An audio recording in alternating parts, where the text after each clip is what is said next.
চব্বিশের ছাত্র নাগরিক অভ্যুত্থান আমাদের দেখিয়ে দিচ্ছে কিভাবে চোখের ইশারায় গদি উল্টে দিতে হয়।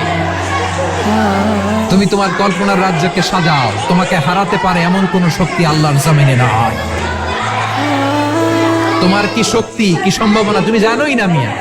তুমি এদিকে তাকাও কেন? তোমার রাস্তা তো ওই দূরে। কল্পনার শক্তিকে বড় করো। মৃত্যু ছাড়া যে কোনো অসাধ্যকে সাধন করার ক্ষমতা মানুষকে দিয়ে দিয়েছে কে? হারার জন্য তোমার জন্মই হয় নাই, তোমার জন্ম হয়েছে জিতার জন্য, বিজয়ের জন্য তোমার জন্ম। আমি কখনো হারি না, আমি হয় জিতি নয় শিখি। চিল্লায় বলো ঠিক কি না? আল নাসু মাআদিন, মানুষ হচ্ছে খনি। এই খনির যত্ন নিতে হবে। আমার মা বাবা যারা এসেছেন, আপনার ছেলে মেয়ের যত্ন নেন।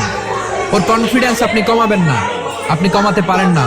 ও যে কোথায় যাবে আপনি জানেন না। আপনি মা হয়ে তাকে সাহস দেবেন, তার কল্পনার জগৎটাকে সাজাতে তাকে উৎসাহিত করবেন। ঠিক কিনা বলেন? আপনার এই ছোট্ট অবুঝ ছেলেটাই আগামী দিনের শায়েখ আহমদুল্লাহ হবে। আপনার হেফজখানায় পড়া ওই ছোট্ট ছেলেটাই আগামী দিনের আল্লামা মামুনুল হক হবে। আপনার ওই ছেলেটা আমির হামজা হবে, আব্দুল হাই সাইফুল্লাহ হবে।